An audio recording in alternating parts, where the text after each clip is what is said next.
네, 방송 언어 3주 3차시 영상 강의를 시작하도록 하겠습니다. 지난 차시에 이제 우리가 그 경어법, 높임법에 대한 이야기까지 하고, 이제 그 기본적인 경어법의 그 문법적 경어법, 그거를 좀 살펴보고 이제 끝나게 되어서 좀 여러분들이 세 가지 범주가 있다는 것은 학교 문법을 통해서 이미 알고 있었겠지만 한번 정리를 한번 해봤습니다. 그래서 한 가지 아마 좀 새롭게 알게 되었거나 혹은 잊었던 것을 환기시켰던 거라면 중세국어에는 이제 그 목적어나 부사어를 높여주기 위해서 특정의 선어말 어미들이 이제 존재하는 그런 어떤 객체 경어법이, 객체 높이법이 상당히 체계적이었다면 근대 국어로 들어오면서 16세기 말 17세기의 그 교체기에 경어법 체계, 즉 어미 체계의 변화가 일어나게 된 거죠. 네, 그래서 그 얘기를 잠깐 못해서, 그러니까 예를 들면 우리가 하소서체나 뭐 합시오체, 하우체에서 옵니다, 습니다, 의오 이런 그 습, 오 이런 애들이 사실은 그 겸용법 선어말 어미, 잡, 삽 이런 아이들이 변화한 형태로 다른 어미와 이제 융합된 형태라고 기억을 하면 됩니다. 어쨌건 현대국어에는 어미를 통한, 문법적 어미를 통한 객체 경어법은 없습니다. 어휘적인 여쭈다, 들이다 이런 정도의 어휘적 경어법만 남아 있습니다. 어휘적 객체 경어법, 겸양법이죠. 자, 오늘은 본격적으로 이제 3차시 내용으로 들어가서 우리 그 56쪽, 교재 56쪽이고 그리고 이제 강의 자료 5쪽에 해당하는 3차시라고 표시된 2.2.2 호칭 및 지칭과 높임법에 대한 이야기입니다. 그래서 우리가 앞에서 배웠던 그 문법적 높임법, 문법적 경어법들은 호칭어와 지칭어 이제 당연히 이제 문장 호응을, 이제 발화가 주어와 서술어가 호응을 해야 되기 때문에 당연히 영향을 미치게 됩니다. 그래서 호칭어 등급의 세분화는 호칭어 등급의 세분화나 국어 대명사의 높임법 등급은 굉장히 세분화하기가 어렵다고 합니다. 그래서 56쪽의 맨 아랫줄에서부터 57쪽 맨 윗줄에 이익섭 선생님이 이익섭 선생님의 1994년 논의에 이런 어떤 한국어에서의 어떤 호칭어 등급이나 대명사 등급이 나누는 것이 얼마나 세분화될 수 있는가를 한번 살펴보았는데, 우리 그 교재 56쪽의 하단에 보면, 자 보세요. 과장님, 박과장님, 박영호씨, 영호씨, 영호영, 박과장, 박씨, 박형, 박군, 박영호군, 영호군, 박영호, 영호야까지. 이제 이게 다 호칭어거든요. 다 호칭어인데 이렇게 등급을 나누고, 사실 이거보다 더 나눈다고 하면 나눌 수도 있죠. 욕지거리가 들어간다든지 야 이놈아 하면.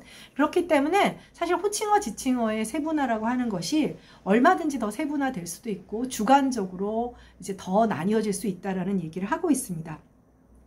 그래서 그 57쪽에 가보면 일단 그 이익섭 1994에서는 이러한 14개 등급, 이제 과장님, 박과장님까지 하는 이런 14개 등급으로 했지만 이게 다 보여준다고 할 수는 없다는 거예요. 그리고 또 이제 대명사의 경우에도 높임법 등급을 상위, 동위는 이제 같은 레벨이라고 하는 것이죠. 경어법에서. 네, 57페이지 표를 보면 됩니다. 그래서 상위, 또 동위, 하위 이렇게 나눌 수가 있다라고 하는 거죠. 근데 여기 보면 지금 이게 다 요즘 이거 써라는 생각을 여러분들이 할 거예요. 그러니까 선생님이 거듭 얘기하지만 규범은 개신적일 수가 없어요.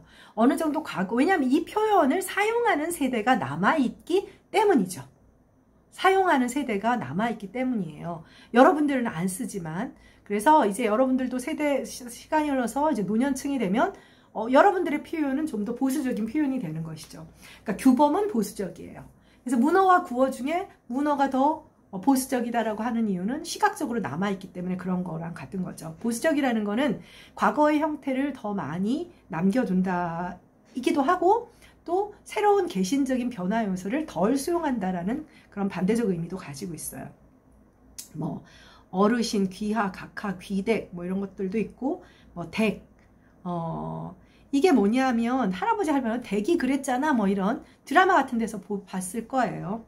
그 다음에 하위에서는 당신, 이제 사실은 부부간에도 좋을 때 여보 당신이지만 당신이 뭐야 이렇게 되면 사실 이게 그 동의도 아니게 되죠. 그 다음에 뭐 자네, 뭐 자기, 너 뭐 이런 식의 대명사의 이런 등급들도 존재합니다.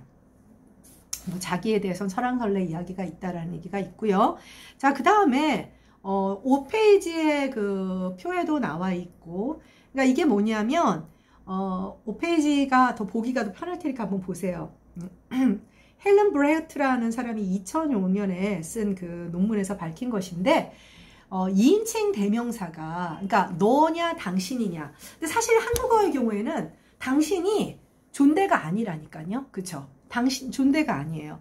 예를 들면 교재 58쪽에 가보면 첫 번째 줄 불어에서는 띠는 이제 평칭이지만 부는 높임이고, 독일어도 마찬가지예요. 뒤, 씨, 뭐 러시아도 마찬가지입니다. 그런데 한국어의 경우는 너와 당신의 관계가 그렇다고 볼 수는 없어요. 그래서 한국어는 어떠냐면 가나다라 중에 라, 공선성을 표현할 때 2인칭 대명사를 피하는 7개 언어에 해당합니다. 그래서 여러분 보기 좋게 편하게 그냥 프린트물에 써주기는 한국어, 일본어, 미얀마어, 태국어, 베트남어, 캄보디아어, 인도네시아.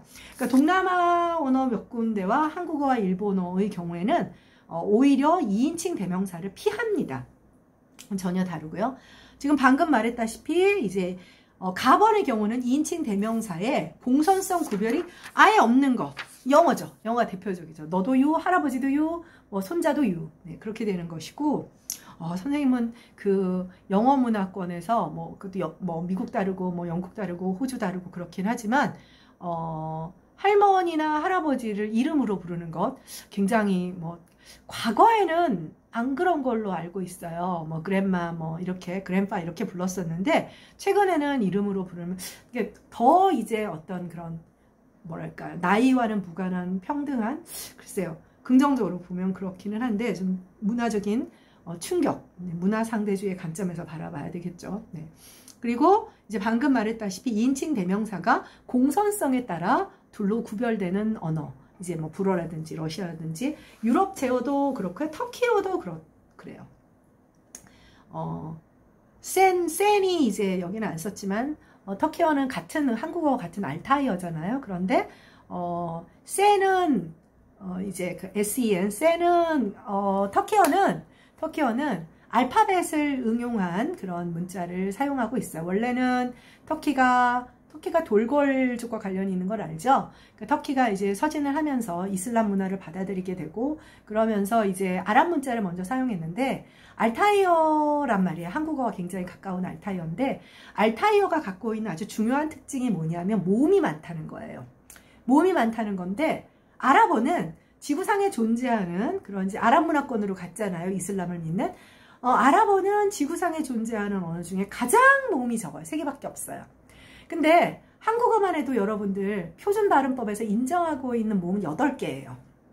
8개. 우리는 지금 7개를 인정하지만 실제로 어이아이 구별 못하니까 6개긴 해도 일반적으로 중세국어나 이렇게 비교하면 모음이 많은 언어인데 터키어도 모음이 굉장히 많아요. 8개. 역사적으로는 더 많을 수도 있고, 그러다 보니 어떻게 되겠어요? 굉장히 다른 언어 체계고 계통적으로 다른데 다른 계통의 그것도 모음수도 좋고 이런 문자를 아랍 문자를 차용해서 터키가 오랫동안 살았어요. 종교적 배경도 있고 하니까. 그러다가 너무 불편하니까 이제 문맹률도 높아지고 그러니까 케말 파샤라고 하는 터키의 아버지라고 부르는 아타투르크라고 하는 군인이죠. 그 사람도 뭐 독재를 했는데 그 사람이 알파벳을 수용해서 응용해서 지금은 알파벳 문자를 사용하고 있는데, 거기에서 너는 sen, sen이고 당신은 siz, siz 이렇게 해서 터키어는 우리랑 한국어나 일본어 같은, 일본어는 알타이어라고까지 확증을 하기는 어렵지만 같은 계통의 언어지만 나본과 같은 공손성 표현으로 2인칭 대명사의 공손성 표현이 있는 그런 경우에 해당합니다.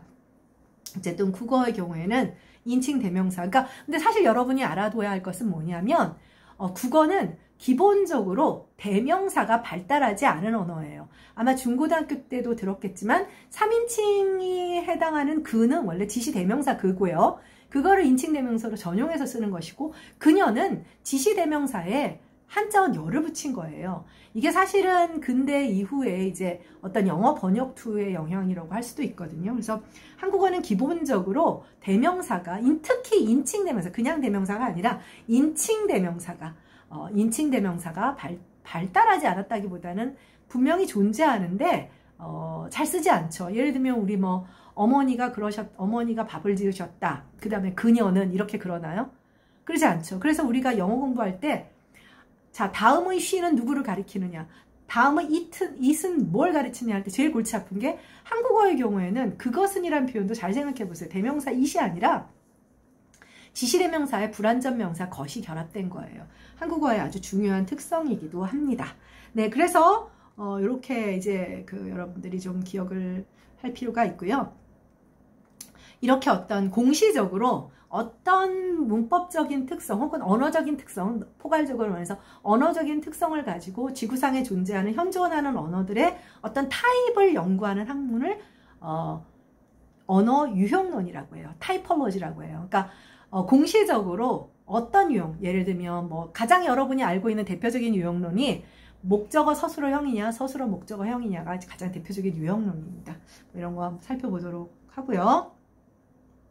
다음은 2.2.3 표준 언어 예절. 네, 강의 자료 5쪽 밑에 있죠. 표준 언어 예절을, 그러니까 2011년에서 이제 높임법이 표준 화법 해설과 어떻게 달라졌는가를 이제 한번 좀 정리를 해 놓은 것입니다. 그래서 여기에는 이제 뒤에 이제 보면 되지만 그 뒤에 이제 일괄적으로 다 정리가 되어 있는데 몇 가지를 이제 정리해 놨습니다. 그래서 이제 이게 그 시를 굉장히 남발을 하는 경우가 있어요. 이게 왜 그러냐면 이제 주체 존대에 해당하는 시를 많이 쓰게 된 이유가 뭐냐?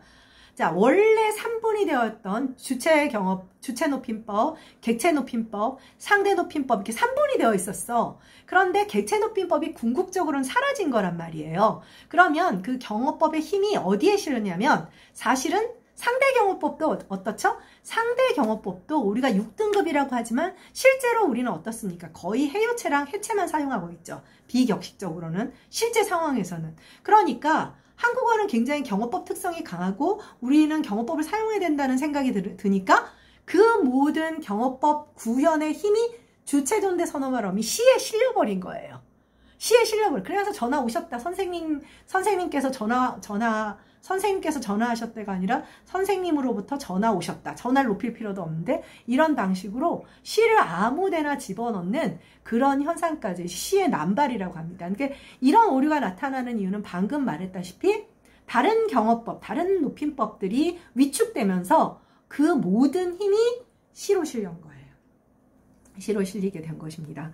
그래서 이제 여러분들 예들을 한번 보면 58페이지 이제 지금 58페이지 예를 보면 거기 이제 두 번째 단락에서 2.2.2.3의 두 번째 단락에서 용언이 여러 개 함께 나타날 경우 일률적으로 규칙을 세우기는 어렵지만 문장의 마지막 용언의 높임의 선어말어미 시를 쓰면 된다. 그러니까 끝에만 하나 넣으라는 거예요. 끝에만 하나 넣으라는 건데 이것도 또 다 정답은 아니에요. 너무 많이 넣지 말라는 건데, 자, 보세요. 쭉 밑에 내려오면, 누구누구가 일을 마치고 가셨다. 자, 일을 마치시고 가셨다. 괜찮기는 하죠. 근데 굳이 마치시고 가셨다나, 마치고 가셨다나 다 되는데, 다 넣을 필요 있겠냐라는 거죠. 특히 뭐 예를 들면, 나보다 훨씬 나이가 많은 연장자의 경우, 이제 한국 사람들은 나도 모르게 시를 집어넣고 싶으니까 두 용어 어간에 다 집어넣기도 하죠. 근데 이런 경우는 그래도 둘 다 집어넣어도 그렇게 어색하지는 않아요. 그런데 여기 보세요. 그 밑에 왔다가 가셨다, 오셨다가 가셨다. 이건 괜찮은데 읽으시고 계시다 보면 읽고 계시다가 더 낫죠. 여러분은 직관적으로 어때요? 선생님은 이때는 읽으시고 계시다 보다는 그냥 읽고 계시다만으로 충분한 것 같아요. 그래서 일단 이거를 규칙이다라고 말을 할 수 없지만 일률적으로는 이렇게 보다시피 헷갈리지만 헷갈리는 경우에는 맨 마지막 용언 어간에 한 번만 넣어도 충분하지 않은가 이렇게 보고 있어요. 시의 남발이 또 이제 문장을 교정하거나 또 뭐 예를 들면 공시 같은 데서 다음 표현 좀 틀린 것 뭐 이럴 때 나오는 그런 지문이 되기도 합니다. 그리고 또 한 가지는 거기 이제 59쪽에 가보면 아까 압존법 얘기를 했는데, 그러니까 압존법은 뭐예요? 그러니까, 기본적으로 청자보다, 자, 화자와 청자가 있을 때 그 가운데 문장에 등장하는 사람이 나보다 존대할 사람이라도 이 문장에 발화상에 등장하는 사람이 청자보다 낮은 사람이라면 존대를 낮추어라.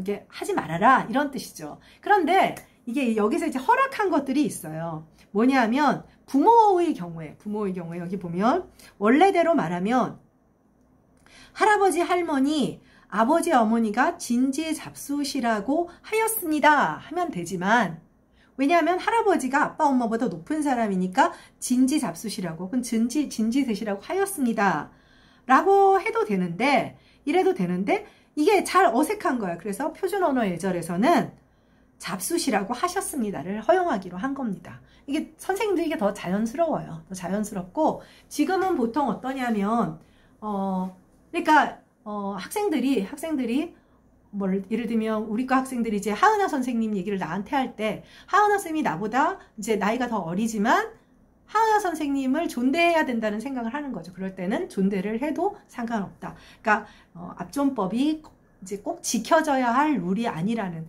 예전에 이거 시험으로 참 많이 나왔었어요.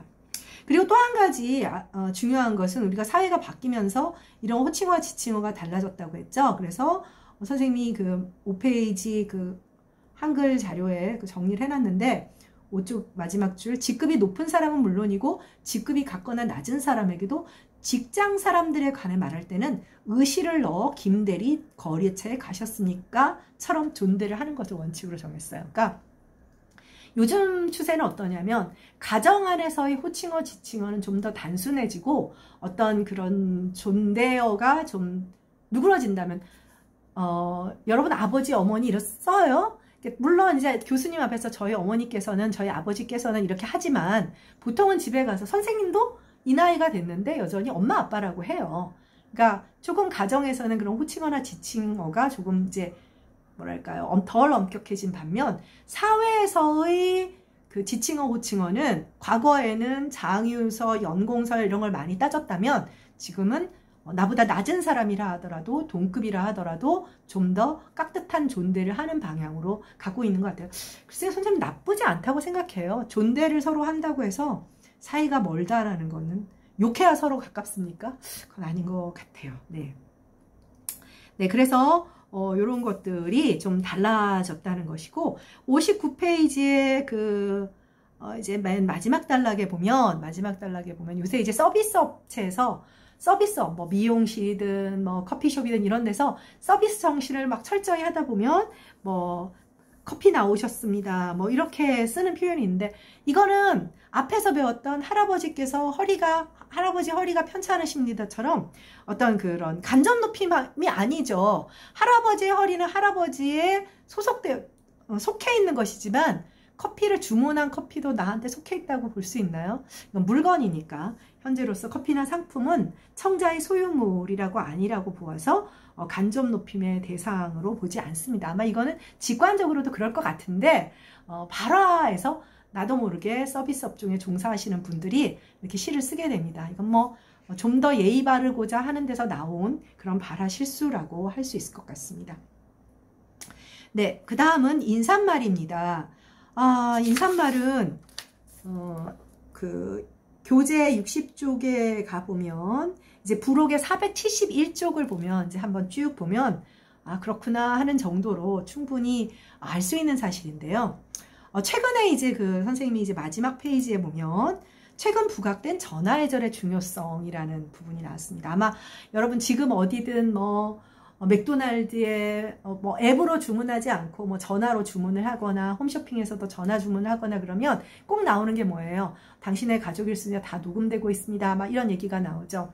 그러니까 그 전화를 받는 감정 노동자들이 너무 험한 욕설을 듣거나 뭐 이럴 때 너무 힘들어 하니까 이제 이런 어떤 뭐랄까 좀 어찌 보면 치사한 방법이 나왔는데, 하나 여러분들도 이제 선생님이 하나 이제 모르기 때문에, 뭐 우리 학교 학생들은 뭐 워낙에 다들 정말 이거는 뭐 빈말이 아니라 좀 교수님들이 전체적으로 말하는 건 다 예의 바르고 그러긴 하는데, 직원 선생님들 같은 경우 이제 또 조교들이나 이런 경우 학과에서 전화를 받을 때 이제 좀 무례한 경우 뭐 그런 업무도 제대로 몰라요? 뭐 이러면서 탁 끊어버리고 뭐 이런 경우들이 있다라고 합니다.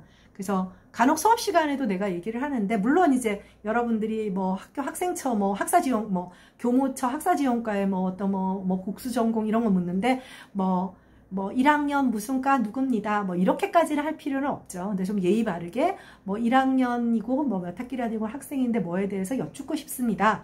이렇게 하면 좋을 것 같아요.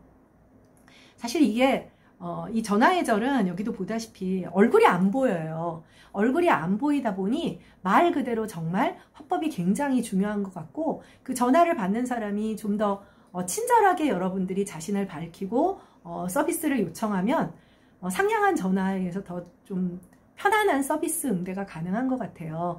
그러니까 지금 안 그래도 전화기를 녹음 전화기로 지금 학생들의 이제 좀 뭐랄까 너무 좀 무례한 전화가 많이 오는 그런 부처들은 녹음 전화기로, 이제 물론 녹음 전화기란 뭐냐면 지금 이게 녹음될 수 있으니까 좀 예의를 갖춰서 말해달라, 이제 그런 서비스 업체처럼 그런 것들이 나가게 된 거죠. 그러니까 좀 안타까운 것 같은데 몰라서 그럴 수도 있고, 전화 예절은 정말 중요한 것 같습니다.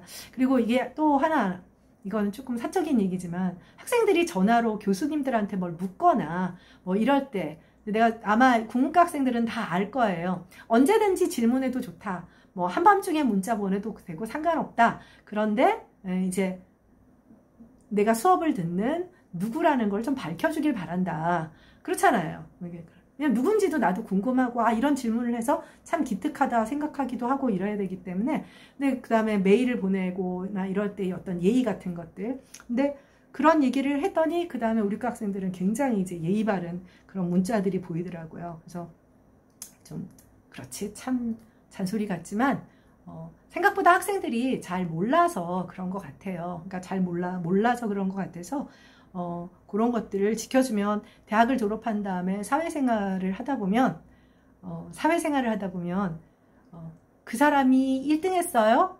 능력이 정말 좋아요? 라는 질문보다는 인사 잘하는 것, 지각하지 않는 것, 그 다음에 이제 이게 굉장히 엄청나게 중요해요. 인사고과에서. 그러니까 특히 지각하지 않는 것, 시간을 잘 지키는 것. 사실 지각을 하지 않는다는 거는 지각을 하는 사람이 업무가 정확하다. 그러니까 업무라고 하는, 앞으로 사회생활을 하면 막 시간을 지켜서 뭘 제출하고 이래야 되잖아요. 그 다음에 이제 인사를 잘한다는 것. 그러니까 조직 간의 친화력과 융화를 보는 것이죠. 네. 선생님도 교수님도 뽑아보고 직원 선생님도 뽑아보고 이러다 보면 그런 것들이 참 중요하다는 생각이 참 많이 듭니다. 자, 그리고 이제 그래서 그 전화에 대한 얘기 좀 잔소리 같았지만 했고요.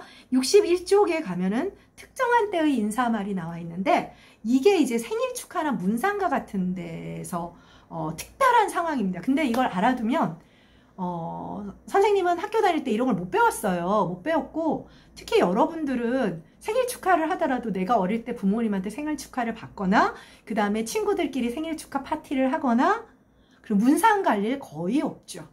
거의 없어요. 근데 사회생활을 하는 딱 순간부터 생일 축하도 어른의 생신 축하, 그 다음에 뭐 직장 상사의 생신과 관련되는 거라든지, 그 다음에 이제 결혼을 하거나 좀 더 어른이 되며, 그 다음에 이제 나이가 들면 들수록 문상을 갈 일만 있어요. 이제 여러분들은 앞으로 이제 뭐 결혼을 많이 안 한 세대긴 하지만, 어느 순간 결혼을 가다가, 그 다음에 결혼식을 가다가, 그 다음에는 상가집 가다가, 이제 나중에 내가 내 상을 치르겠죠. 내 상가를 만들겠죠.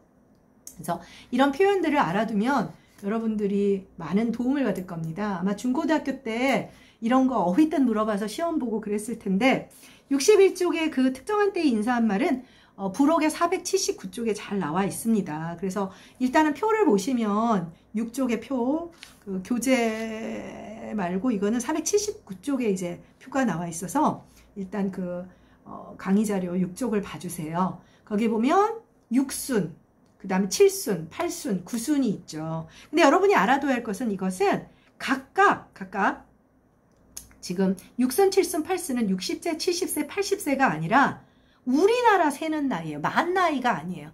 완전히 꽉 찬, 그러니까 우리나라 나이, 우리나라 카운팅하는 방법이에요. 왜 그러냐면 60이라고 하는 것은 흔히 이제 거기 보면 육순 다음에 61세 때 환갑을 하죠. 그러니까 여러분들이 갑이라고 하는 것은 우리가 이제 왜 갑자년 이렇게 말하죠. 그러니까 갑월병정에서 갑이 제일 먼저고 자축인묘 진사오미 자가 쥐띠잖아요. 그래서 이 갑과 갑자가 모든 것의 시작이에요. 12지에. 그래서 갑자에서, 그러니까 이 갑이 다시 돌아온다라는 뜻입니다. 그러니까 내가 예를 들면 을해년에 태어났다면 내가 61세 되던 해에 을해년이 돌아와요. 무슨 뜻인지 알겠죠? 신미년에 태어났다. 그러면 신미년이 61세 되는 날 돌아오는 것이죠. 그래서 돌아올 환, 돌아올 회 이렇게 해서, 그리고 옛날에는 60세를 사는 게 정말 드문 일이니까 이제 영화롭다 해서 화갑이라는 말을 쓰는 겁니다. 이거 공시 같은 데도 많이 물어보는 겁니다. 그리고 62세가 진갑이라고 합니다. 이게 왜 이렇게 여기에 몰려있냐 하면 사실은 과거에 불가 선생님의 은사님들만 해도 정년 전에 돌아가시는 분, 교수 정년은 그때도 65세였어요. 근데 정년 전에 돌아가시는 분들이 굉장히 많았고 70이 되시기 전에 이제 정년하시고 곧 이제 돌아가셨다는 얘기가 들어와서 제자들이 가서 또 상을 치르는 걸 도와드리고 그랬던 거예요. 지금하고는 얘기가 다르죠. 그래서 이렇게 되고, 그 다음 칠순을 고희라고 합니다. 그래서 이 정도는 알아두세요. 요즘은 다들 많이 잘 사셔서 오래 사셔서 고희연이라고 하죠. 고희연. 그 다음에 희수가 77세. 너무너무 기쁜 나이라는 뜻입니다. 팔순, 그 다음 미수가 88세, 그 다음 구순과 백수는 100살이 아니라 99세예요. 이게 선생님도 공무원 시험 출제 여러 번 하지만 함정으로 많이 냅니다. 함정으로 많이 나요. 백수 그러면은 다들 100살인 줄 알아요. 99세입니다. 그래서 이렇게 기억을 해두면, 이런 표현들은 향후 여러분들이 이제 점점 어른이 되어 가잖아요. 그러면 어떤 꼭 뭐 옛날처럼 무슨 고희연을 그러지 않더라도 이제 센스 있게 알아두면 사용할 수 있는, 잘 쓰진 않지만 알고 있으면 센스 있게 사용할 수 있는 그런 용어를 할 수가 있습니다. 네, 그리고 이제 문상 용어에 대한 얘기가 나와 있는데, 사실은 선생님도 여기에 조위와 위문은 잘 몰랐어요. 그러니까 문상에 조상과 조문이 있다는 것은 뭐 국문과 교수다 보니까 알고는 있었는데, 조위와 위문은 선생님도 처음 알았습니다. 그래서 문상은 여러 가지 상황, 지금은 사실 문상이라고 하면 포괄적으로 써요. 알아둬야 할 것은 지금은 문상이라는 표현으로 포괄적으로 씁니다. 비싼 등록금 내고 공부하는데 좀 알아두면 좋죠. 네, 그래서 문상에는 조상과 조문 두 가지가 있어서, 조상은 죽은 당사자에게, 그러니까 예를 들면 할머니가 돌아가셨으면 할머니 친구는 조상을 하시는 것이고, 할머니 여러분의 친구들이 가서 인사를 드리면 조문을 하는 것이 되는 거죠. 네. 그래서 그리고 조상이나 조문은 또 재밌는 것이 부모상, 승중상, 남편상에만 쓸 수 있고, 이게 또 정해져 있어요. 승중상이라는 말도 선생님도 처음 알았는데, 이을승자에 거듭중자예요. 그러니까 자손이 이중으로 거듭됐으니까, 이제 말하자면 장손인 아버지가 없고 손자가 상주가 되는, 상주는 알죠? 손자가 상주가 되는 거. 그러니까 말하자면 상주의 지위를 계승해서 받았다라서 해서 승중상이라고 합니다. 사실 이제 좋은 상은 아니라고 할 수가 있죠. 손자가 상주가 되는 경우니까. 그래서 조상이나 조문은 부모상, 승중상, 남편상에 쓸 수 있고, 부인상이나 형제상, 자녀상, 그리고 승중상이 아닌 조문상에는 조위, 위문이라는 말을 쓰는 것이 맞다고 합니다. 맞다고 하는데, 지금은 이렇게 복잡하게 얘기하지 않고 문상 정도로 포괄해서 쓰는데, 조상이랑 조문은 그 공무원 시험에서 구별해서 묻는 그런 문제를 본 기억이 있어요. 그래서 좀 기억을 해둘 필요가 있지 않을까. 뭐 요새 문제가 그렇잖아요. 뭐냐라고 묻진 않고 다음 설명 중 옳지 않은 것은 뭐 어쩌고 저쩌고 이렇게 물어보니까. 그리고 그 62쪽에 가보면 옛날 표현들 참 대단하죠. 뭐 부친상에는 62쪽 대고 말씀 무엇라 여쭈오리까, 모친상에는 상사 말씀 무엇라 여쭈오리까, 남편상에는 천붕지통 오죽하시겠습니까. 남편은 하늘이 무너졌다 이거죠. 뭐 어쨌든 부인상은 고분지통 오죽하시겠습니까. 형제 뭐 할반지통, 자녀에게는 참척지통, 뭐 이렇게 말을 했고요. 그다음 상가집을 가면 그 상가의 이제 말하자면 그 주군이가 이제 돌아가신 분의 종교에 따라서 절을 하기도 하지 않기도 하고요. 그리고 그러니까 눈치를 잘 봐야 되는 거예요. 만약 자신이 없으면 이제 부조를 보통 먼저 하게 돼 있잖아요. 그리고 상황을 봐야 돼. 당장 들어가지 말고 상주가 보통 인사를 하러 나옵니다. 그럼 보면 이제 종교가 좀 있는 분의 경우에는 이제 고개 숙여서 목례를 하고 묵도만 하는 정도로 하고, 또 그렇지 않은 경우에는 이제 절을 두 번을 하고 본인의 종교도 물론 관계가 있죠. 본인의 종교가 이제 절을 두 번 하는 것이 불편한 경우라고 하면 이제 요즘은 그래서 아주 전통적이지 않으면은 그냥 이제 목례하고 이제 그 국화 같은 거 놓고 그 다음에 상주에게 인사를 하는데, 착각하지 말아야 할 것은 상주에게 먼저 인사를 하는 것이 아닙니다. 그 장례식장의 주인공은 돌아가신 분이에요. 그러니까 어떻게 제일 먼저 신발 벗고 들어가면 그 돌아가신 분의 영정이 있으니까 영정에다가 목례를 할 것인지 제배 두 번 절을 할 것인지 그 다음 국화를 놓는지 안 놓는지의 상황을 잘 눈여겨보고 이제 하면 됩니다.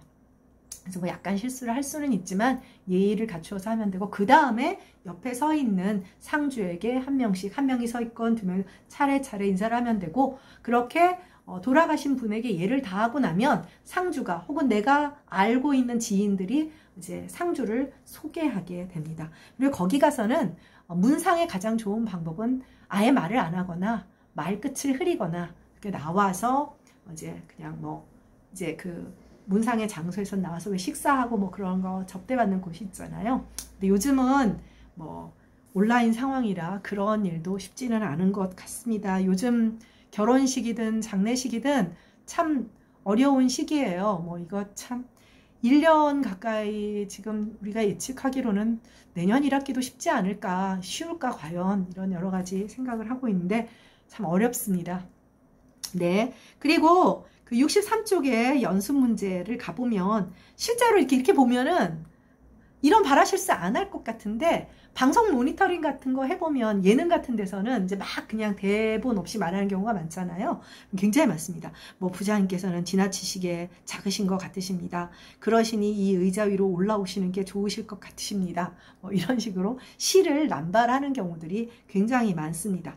그리고 이번에 수고하세요라는 말은, 근데 이게 정말 많이 써요. 예를 들면 교수님 수고하세요 이러고 가요. 수고하세요 이러고 가기 때문에. 근데 이게 왜 그러냐면 수고라는 말이 불교 용어인데요. 받을 숫자에 고생 고자예요. 근데 이 고생이 무슨 뜻이냐면 끊임없이 윤회를 하라는 뜻이에요. 불교에서는 윤회를 하지 않고 열반에 들어서 이제 더 이상 윤회의 고통에서 벗어나는 게 궁극적인 목표거든요. 그러니까 뭐 인간으로 태어났다가 뭐 아기 축생으로 태어났다가 이러지 않는 거예요. 근데 수고라는 말은 뭘? 수고하세요라는 말은 고생을 받으세요. 끊임없이 윤회의 틀을 벗어나지 못하는 고생을 받으세요.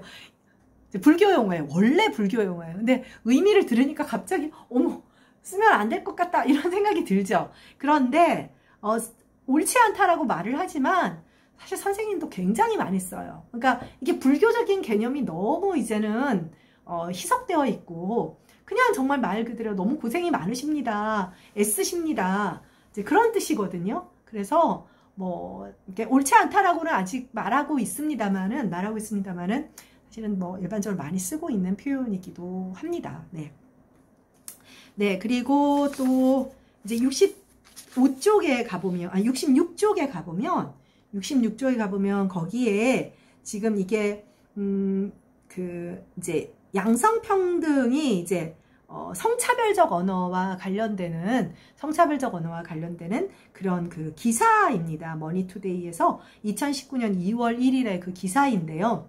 예를 들면 뭐 아버지는 본가, 그러니까 친가 외가라는 말보다는 그냥 어머니 본가, 아버지 본가 이렇게 말하는 게 낫지 않겠나 이런 얘기들을 하고 있습니다. 그러니까 굉장히 아까도 선생님이 수업 시간에 말을 했지만 많아요. 뭐 예를 들면 뭐 집사람 안사람 이것도 그렇죠. 여자들은 집안에만 있는 여자다. 약간 성차별적인, 그래서 남녀 모두에게 공평하게 지금은 이제 성평등적인 관점을 가져야 되니까 배우자 이렇게 얘기한, 또 반대로 여자가 일을 하고 남편이 집안일을 할 수도 있잖아요. 그럼 그거를 뭐 남편은 그럼 집안일을 하면 그 사람을 폄하해야 돼요. 그렇기 때문에 모두 이제 배우자라는 말을 쓰는 것이 옳지 않겠나. 그리고 집안일을 폄하할 필요도 없고 바깥에서 일하는 것을 더 높이 평가할 필요도 없기 때문에 이런 표현을 바꾸는 것이 낫지 않은가. 그 다음에 뭐 장인, 장모, 시아버지, 시어머니도 구별할 필요가 없지 않나 이런 얘기고, 주부는 살림꾼.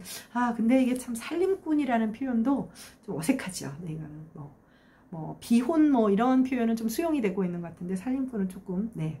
그 다음에 또 지난번에도 말을 한번 한 것 같은데, 설치다라는 표현은 여성에게만 해당하는 것처럼 뭐 암탉이 울면 집안이 망한다. 뭐 남자는 돈, 여자는 얼굴. 남자는 일생에서 3번만 울어야 한다. 사실은 이게 여성들만 문제가 되는 게 아니, 남자는 뭐 울면 안 돼요. 우는 남자가 뭐가 문제가 돼요. 카타르시스 되고 훨씬 정신건강에 좋다고 하던데, 그러니까 궁극적인 의미에서는 이런 성차별적인 언어는 남성 여성이 모두 공평하게 해방되는 면이 있다라는 생각이 듭니다. 이런 성차별 언어에 대해서는 우리가 다음번에 한번 생각해 볼 필요가 있을 것 같습니다.